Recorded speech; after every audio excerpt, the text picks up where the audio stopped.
30th April 1945 ಜರ್ಮನ್ನ capital ನಗರಿಯಾದಂತಹ ಬೆರ್ಲಿನ್ನ ಒಂದು ಬಂಕರ್ನಲ್ಲಿ ತುಂಬಾನೇ military ಅಫಿಷಿಯಲ್ಸ್ಗಳು ಒಂದು ರೂಮ್ ಮುಂದೆ ಕಾಯ್ತಾ ಕೂತಿದ್ದಾರೆ. ಸೊ ಎಲ್ಲರ ಮುಖದಲ್ಲೂ ಕೂಡ ಒಂದು ನೀರವ ಮೌನ ಅಂತಾನೆ ಹೇಳ್ಬೋದು. ಅವರೆಲ್ಲರೂ ಕಾಯ್ತಿದ್ದಾರೆ ಆ ಒಂದು ಕ್ಷಣಕ್ಕಾಗಿ. ಆ ಒಂದು ಕ್ಷಣ ಯಾವ್ದಪ್ಪ ಅಂದ್ರೆ ಒಳಗಿರಂತ ವ್ಯಕ್ತಿ ತನ್ನ ತಾನು ಯಾವಾಗ ಶೂಟ್ ಮಾಡ್ಕೊಂಡು ಸಾಯ್ತಾನೆ ಅನ್ನೋದ್ರ ಬಗ್ಗೆ ಕಾಯ್ತಾ ಕೂತಿದ್ದಾರೆ. ಇವರೆಲ್ರಿಗೂ ಕೂಡ ಒಳಗಡೆ ಶೂಟ್ ಮಾಡ್ಕೊಳ್ತಿರುವಂತ ವ್ಯಕ್ತಿ ಸತ್ತ ಮೇಲೆ ಏನ್ ಮಾಡಬೇಕು, ಹಂತ ಹಂತವಾಗಿ ಯಾವ ರೀತಿಯಾಗಿ ಆತನ ಬಾಡಿನ ಡಿಸ್ಪೋಸ್ ಮಾಡಬೇಕು ಅನ್ನೋದ್ರ ಬಗ್ಗೆ ಕಂಪ್ಲೀಟ್ ಆಗಿ ವಿಲ್ನ ಬರೆದಿಟ್ಟು ಒಳಗಡೆ ಒಬ್ಬ ವ್ಯಕ್ತಿ ಆತ್ಮಹತ್ಯೆ ಮಾಡ್ಕೊತಿದ್ದಾನೆ. ಹೌದು, ಒಳಗೆ ಆತ್ಮಹತ್ಯೆ ಮಾಡ್ಕೊಂತಿರೋಂಥ ವ್ಯಕ್ತಿ ಇಲ್ಲಿವರೆಗೂ ಲಕ್ಷಾಂತರ ಜನರ ಸಾವಿಗೆ ಕಾರಣವಾದಂಥವನು. ಆತ ಒಬ್ಬನೇ ಒಳಗಡೆ ಆತ್ಮಹತ್ಯೆ ಮಾಡ್ಕೋತಿಲ್ಲ, ಆತನ ಪ್ರಾಣಕ್ಕಿಂತ ಹೆಚ್ಚಾಗಿ ಪ್ರೀತಿಸ್ತಿದ್ದಂತಹ ಆತನ ಹೆಂಡತಿಯನ್ನು ಕೂಡ ಆತನೊಟ್ಟಿಗೆ ಕರ್ಕೊಂಡು ಆತ ಆತ್ಮಹತ್ಯೆ ಮಾಡ್ಕೋತಿದ್ದಾನೆ. ಸೊ ಇವತ್ತಿನ ವಿಡಿಯೋದಲ್ಲಿ ನಾವು ತಿಳ್ಕೊಳ್ಳೋಕೆ ಹೋಗ್ತಿದ್ದೀವಿ ಅಡಾಲ್ಫ್ ಹಿಟ್ಲರ್ನ ಲಾಸ್ಟ್ 24 hours ಹೇಗಿತ್ತು ಅನ್ನೋದ್ರ ಬಗ್ಗೆ. Welcome back.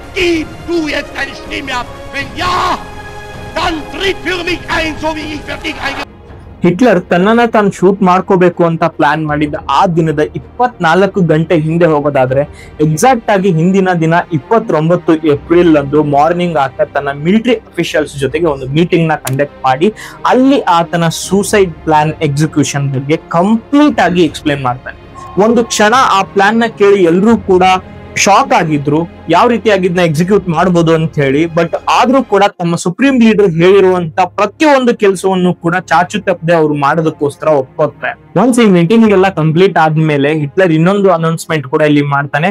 16 ವರ್ಷದಿಂದ ತಾನು ಇಷ್ಟಪಟ್ಟಿದ್ದಂತಹ ಇವಾ ಬ್ರೌನ್ ಅನ್ನೋ ಹುಡುಗಿ ಏನಿದ್ದಾಳೆ, ಸೊ ಹೌದು ಅವ್ರಿಬ್ರು ಕೂಡ ಒಟ್ಟಿಗೆ ಇರ್ತಾ ಇದ್ರು. ಪಕ್ಕ ರೂಮ್ ನಲ್ಲಿ ಇದ್ರು ಕೂಡ ಒಂದು ಮೇನ್ ಪ್ಯಾಸೇಜ್ ಅಲ್ಲಿ ಅವರಿಬ್ರು ಕೂಡ ಮೀಟ್ ಆಗ್ತಾ ಇದ್ರು. ತುಂಬಾನೇ ಟೈಮ್ ಒಟ್ಟಿಗೆ ಸ್ಪೆಂಡ್ ಮಾಡ್ತಾ ಇದ್ರು. ತುಂಬಾನೇ ಇಷ್ಟ ಪಡ್ತಾ ಇದ್ದ. ಅವಳು ಎಲ್ಲಾದ್ರೂ ಹೊರಗಡೆ ಹೋಗಿದ್ದಾಳೆ ಅಂತಂದ್ರೆ ಅವಳು ಬರೋವರೆಗೂ ಕೂಡ ಈಗ ವೇಟ್ ಮಾಡಿ ತನ್ನ ಊಟದ ಕಾರ್ಯ ಆಗಿರ್ಬೋದು, ತನ್ನ ಪರ್ಸನಲ್ ವರ್ಕ್ಸ್ ಆಗಿರ್ಬೋದು, ಅದೆಲ್ಲದನ್ನು ಕೂಡ ಕಂಟಿನ್ಯೂ ಮಾಡ್ತಾ ಇದ್ದ. ಸೊ ಅಷ್ಟು ಇಷ್ಟ ಪಡ್ತಿದ್ದಂತ ಹುಡುಗಿನ 16 ವರ್ಷದಿಂದನೂ ಕೂಡ ಈತ ಮದುವೆ ಆಗಿರಲ್ಲ. ಯಾಕೆ ಅಂದ್ರೆ ಆತನಿಗೆ ಈ ಎಲ್ಲದರ ಮಧ್ಯದಲ್ಲಿ, ಯುದ್ಧಗಳ ಮಧ್ಯದಲ್ಲಿ ನಾನು ಟೈಮ್ ಕೊಡಕ್ ಆಗಲ್ಲ ಅನ್ನೋದು ಒಂದ್ ರೀಸನ್ ಆಗಿದ್ರೆ, ಇನ್ನೊಂದು ರೀಸನ್ ಆತ ಕನ್ಸ್ಯೂಮ್ ಮಾಡ್ತಿದ್ದಂತ ಹೆವಿ ಡ್ರಗ್ಸ್ ಗಳಿಂದಾಗಿ ಆತನಿಗೆ ಮಕ್ಕಳಾಗುವಂತ ಚಾನ್ಸಸ್ ತುಂಬಾ ಕಡಿಮೆ ಆಗಿತ್ತು. ಸೊ 2 ಕಾರಣಕ್ಕೋಸ್ಕರ ಅವಳ ಮದುವೆ ಆಗಿರ್ಲಿಲ್ಲ. ಬಟ್ ಇಬ್ರು ಕೂಡ ರಿಲೇಶನ್ಶಿಪ್ ಅಲ್ಲಿ ಇದ್ರು.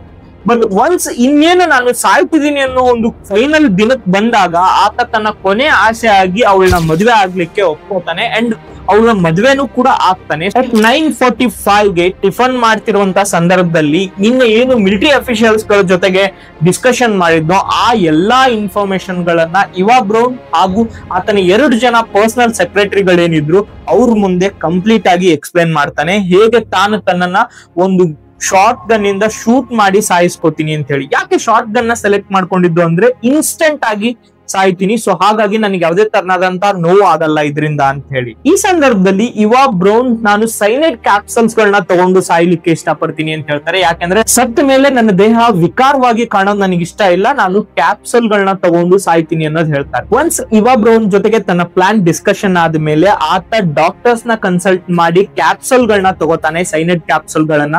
ಸೈನೈಡ್ ಕ್ಯಾಪ್ಸಲ್ ಆತನ ಕೈಗೆ ಬಂದ ಮೇಲೆ ಆತ ಮಾಡುವಂತ ಫಸ್ಟ್ ಕೆಲಸ ಏನಂದ್ರೆ ಎಕ್ಸಾಕ್ಟ್ಲಿ 2:30 ಟೈಮ್ಗೆ ಆತ ಇಷ್ಟ ಪಡ್ತಿದ್ದಂತ, ತನ್ನ ಮಗುವಂತರ ನೋಡ್ಕೊಂತಿದ್ದಂತ ಬ್ಲಾಂಡಿ ಅನ್ನೋ ಡಾಗ್ಗೆ ಫೋರ್ಸ್ಫುಲಿ ತನ್ನ ಕೈಯಾರೆ ಆ ಕ್ಯಾಪ್ಸುಲ್ ಅನ್ನ ಹಾಕಿ ಅದನ್ನ ಸಾಯಿಸ್ತಾನೆ. ಸೊ ನೀವು ಅನ್ಕೋಬಹುದು ಹೇಗೆ ಒಬ್ಬ ವ್ಯಕ್ತಿ ಇಷ್ಟೊಂದು ಕ್ರೂರವಾಗಕ್ ಸಾಧ್ಯ ಅಂತ ಹೇಳಿ. ಆತನ 2 ರೀಸನ್ ಇತ್ತು ಇಲ್ಲಿ. ಮೊದಲನೇದಾಗಿ ಆ ಕ್ಯಾಪ್ಸಲ್ ವರ್ಕ್ ಆಗುತ್ತಾ ಇಲ್ವಾ ಅನ್ನೋದು ಚೆಕ್ ಮಾಡೋದು ಒಂದ್ ರೀಸನ್ ಆದ್ರೆ, ಇನ್ನೊಂದು ರೀಸನ್ ಅಂದ್ರೆ ತನ್ನ ನಾಯಿನೂ ಕೂಡ USSR ಅವ್ರ ಕೈಗೆ ಚಿತ್ರ ಹಿಂಸೆ ಕೊಟ್ಟು ಸಾಯೋದ್ ಬೇಡ ಅಂತ ಹೇಳಿ. ಒನ್ಸ್ ಆ ನಾಯಿ ಸಾಯಿಸಿದ್ಮೇಲೆ ಅದ್ರ ಜೊತೆಗೇನೆ ಆತ ಸುಮಾರು 5 ನಾಯಿಗಳನ್ನ ಸಾಕೊಂಡಿದ್ದ. ಆ 5 ನಾಯಿಗಳನ್ನು ಕೂಡ ಸೇಮ್ ಕ್ಯಾಪ್ಸಲ್ ಇಂದ ಸಾಯಿಸಿ ಅವುಗಳನ್ನ ತನ್ನದೇ ಆದಂತ ಗಾರ್ಡನ್ ನಲ್ಲಿ ಹೋಗಿ ದಫನ್ ಮಾಡ್ತಾನೆ. ಅದ್ರ ಮೇಲೆ ಹೂವಿನ ಗಿಡಗಳನ್ನು ಕೂಡ ಅವತ್ತು ಆತ ಹಚ್ತಾನೆ. 29th April at 12 o'clock night. So ಅವರಿಬ್ರು ಕೂಡ ಮದುವೆ ಆಗ್ತಾರೆ. ಅದ್ರ ಜೊತೆಗೇನೆ ತನ್ನ ಎಲ್ಲಾ ಮಿಲಿಟರಿ ಅಫಿಷಿಯಲ್ಸ್ ಗಳಿಗೆ ಲಾಸ್ಟ್ ಒಂದು ಪಾರ್ಟಿ ಕೂಡ ಅವ್ರು ಅರೇಂಜ್ ಮಾಡಿರ್ತಾರೆ. ತಾನು ಕಂಪ್ಲೀಟ್ ಆಗಿ ಕುಡಿದ್ಮೇಲೆ ಆತ ಅವಳನ್ನ ಎಷ್ಟು ಇಷ್ಟ ಪಡ್ತಿದ್ದ ಅನ್ನೋದನ್ನ ಎಲ್ರ ಮುಂದೆ ಹೇಳ್ಕೊಂತಾನೆ. ಹೇಳ್ಕೊಂಡು ಕೊನೆಯದಾಗಿ ಇಷ್ಟು ದಿನ ಬೇರೆ ಬೇರೆ ರೂಮ್ಗೆ ಹೋಗ್ತಿದ್ದಂತ ಅವ್ರಿಬ್ರು ಕೂಡ ಕೊನೆಯದಾಗಿ ಲಾಸ್ಟ್ ಡೇ ಅವರು ಒಂದೇ ರೂಮ್ಗೆ ಹೋಗ್ತಾರೆ ತಮ್ಮ ಫಸ್ಟ್ ನೈಟ್ ನ ಕಂಪ್ಲೀಟ್ ಮಾಡ್ಕೊಳ್ಳಿಕ್ಕೆ. ಅದೆಲ್ಲಾ ಮುಗಿಸ್ಕೊಂಡು ಬೆಳಿಗ್ಗೆ 6 ಗಂಟೆ ಅಷ್ಟೊತ್ತಿಗೆ ಆತನ ಖುಷಿಗೆ ಭಂಗ ಅನ್ನೋ ತರ ಜರ್ಮನಿನ ಕಂಪ್ಲೀಟ್ ಆಗಿ ಸುತ್ತುವರೆದು ಇನ್ನ ಕೆಲವು ಕ್ಷಣಗಳಲ್ಲಿ ಬೆರ್ಲಿನ್ಗೆ ಕೂಡ ರಷ್ಯನ್ಸ್ ಮಿಲಿಟರಿ ರೀಚ್ ಆಗುತ್ತೆ ಅನ್ನೋ ಇನ್ಫಾರ್ಮೇಶನ್ ಆತನಿಗೆ ಬರುತ್ತೆ. ಆತ ಅಲ್ಲಿಂದ ತನ್ನ ನೆಕ್ಸ್ಟ್ ಪ್ಲಾನ್ ಎಕ್ಸಿಕ್ಯೂಷನ್ಗೆ ಸ್ಟಾರ್ಟ್ ಮಾಡ್ತಾನೆ. 30th April 1945 ಹಿಟ್ಲರ್ನ ಸಾವಿನ ದಿನ. ಬೆಳಗ್ಗೆ ಆತ ತನಗೆ ಇಷ್ಟವಾದಂತ ಎಲ್ಲಾ ಫುಡ್ಗಳನ್ನ ಮೊದಲು ತಿಂದು 12:40 ಆತನ ತುಂಬಾ ಫೇವ್ರೇಟ್ ಮಿಲಿಟರಿ ಅಫಿಷಿಯಲ್ಸ್ ಏನಿದ್ದಾರೆ ಒನ್ ಬೈ ಒನ್ ಎಲ್ರೂ ಕೂಡ ಮೀಟ್ ಆಗ್ತಾ ಬರ್ತಾನೆ. ಎಲ್ರಿಗೂ ಕೂಡ ಒಂದು ಬೀಳ್ಕೊಡುಗೆ ಕೊಡ್ತಾನೆ ತನ್ನ ಕಡೆಯಿಂದಾನು ಕೂಡ. ಅದಾದ ಮೇಲೆ ತನ್ನ ಟ್ರೀಟ್ ಮಾಡ್ತಿದ್ದಂತ ನರ್ಸಸ್ ಏನಿದ್ದಾರೆ ಅವರು ಆತನಿಗೆ ನಾವು ನಿಮ್ಮನ್ನ ಫಾಲೋ ಮಾಡ್ತೀವಿ, ನಾವು ನಿಮ್ ಜೊತೆಗೆ ಸಾಯ್ತೀವಿ ಅಂದಾಗ ನೀವು USSR ಕಡೆಯಿಂದ ಸಿಕ್ಕು ಅವ್ರ ಕಡೆಯಿಂದ ಚಿತ್ರಹಿಂಸೆ ಪಡೋದು ಬೇಡ, ನೀವು ಕೂಡ ನನ್ನೊಟ್ಟಿಗೆ ಸಾಯ್ಬಹುದು ಅಂತ ಹೇಳಿ ಅವ್ರಿಗೂ ಕೂಡ ಆ ಪರ್ಮಿಷನ್ ಅನ್ನು ಕೊಡ್ತಾನೆ. ಆಗ ತಾನೇ 15 ಗಂಟೆ ಹಿಂದೆ ಏನ್ ಮದುವೆ ಆಗಿದ್ದಾನೆ ತನ್ನ ಹೆಂಡತಿಯ ಜೊತೆಗೆ ಸ್ವಲ್ಪ ಹೊತ್ತು ಟೈಮ್ ಕಳಿಬೇಕು ಅಂತ ಹೇಳಿ ಇವರಿಬ್ರು ಕೂಡ ಒಂದ್ ಹತ್ರ ಕುತ್ಕೋತಾರೆ. ಕುತ್ಕೊಂಡು ಅವರು ತಮ್ಮ 15 ವರ್ಷದಿಂದ ಬ್ರೌನ್ಗೆ 15 ವರ್ಷ ಇದ್ದಾಗ ಆತನನ್ನ ಇಷ್ಟಪಡ್ತಿರ್ತಾರೆ. ಹಿಟ್ಲರ್ಗೆ 17 ವರ್ಷ ಇರುತ್ತೆ. ಆತ 17 ವರ್ಷ ಇದ್ದಾಗ ಈ ಒಂದು ಲವ್ ನ ಅಕ್ಸೆಪ್ಟ್ ಮಾಡ್ಕೊಂಡು ಅಲ್ಲಿಂದ ಇಲ್ಲಿವರೆಗೂ ಕೂಡ ಆ ಲವ್ ಸೀಕ್ರೆಟ್ ಆಗೇ ಇರುತ್ತೆ. ತುಂಬಾ ಕಡಿಮೆ ಜನರಿಗೆ ಗೊತ್ತಿರುತ್ತೆ. ಮಿಲಿಟರಿ ಅಫಿಷಿಯಲ್ಸ್ ನ ಬಿಟ್ರೆ ಬೇರೆ ಯಾರಿಗೂ ಕೂಡ ಅವ್ರಿಬ್ರು ಡೇಟ್ ಮಾಡ್ತಿರೋದ್ರ ಬಗ್ಗೆ ಯಾರಿಗೂ ಗೊತ್ತಿರಲ್ಲ. ಇವೊಂದು ಅವರು ಫಿಸಿಕಲ್ ರಿಲೇಶನ್ಶಿಪ್ ಅಲ್ಲಿ ಇದ್ರೂ ಕೂಡ ಹೊರಗಡೆ ಇರುವಂತ ಸಮಾಜಕ್ಕೆ ಯಾರಿಗೂ ಗೊತ್ತಿರಲ್ಲ ಇವ್ರಿಬ್ರು ರಿಲೇಶನ್ಶಿಪ್ ಅಲ್ಲಿ ಇದ್ದಾರೆ ಅನ್ನೋದ್ರ ಬಗ್ಗೆ.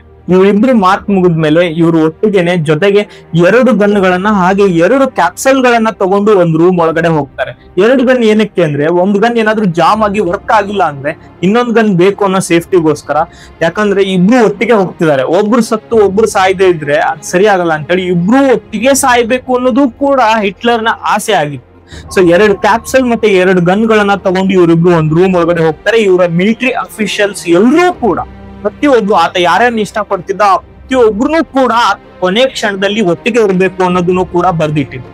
ಸೊ ಹಾಗೇನೆ ಒನ್ಸ್ ಇವರಿಬ್ರು ರೂಮ್ ಅಲ್ಲಿ ಹೋಗಿ 30 ಮಿನಿಟ್ಸ್ ಆದ್ಮೇಲೆ ಎಕ್ಸಾಕ್ಟ್ ಆಗಿ 3:30ಗೆ ತನ್ನನ್ನ ತಾನು ಆತ ಶೂಟ್ ಮಾಡ್ತಾನೆ.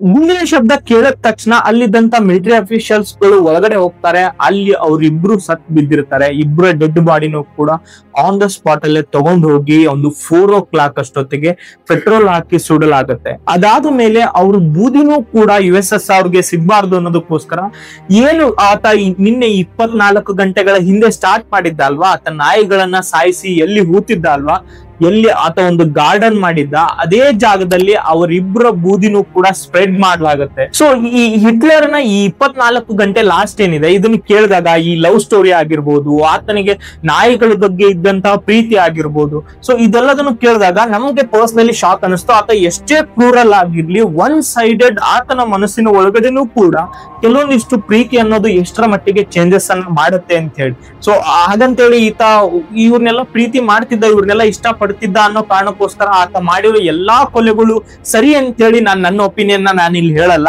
But when it's to comes for my opinion ನನಗನ್ಸುತ್ತೆ ಆತ ಸರೆಂಡರ್ ಆಗ್ಬೋದಾಗಿತ್ತು ಅಂತ ಹೇಳಿ, ಆತ ಬದುಕಬೇಕಿತ್ತು, ಆತ ಸರೆಂಡರ್ ಆಗ್ಬೇಕಿತ್ತು ಅಂತ ಹೇಳಿ. ಸೊ ಇದೇ ತರನಾದಂತ ಇಂಟ್ರೆಸ್ಟಿಂಗ್ ವಿಷಯಗಳ ಜೊತೆಗೆ ನಾವು ನಿಮ್ಗೆ ಮತ್ತೆ ಸಿಗ್ತೀವಿ. ಧನ್ಯವಾದ.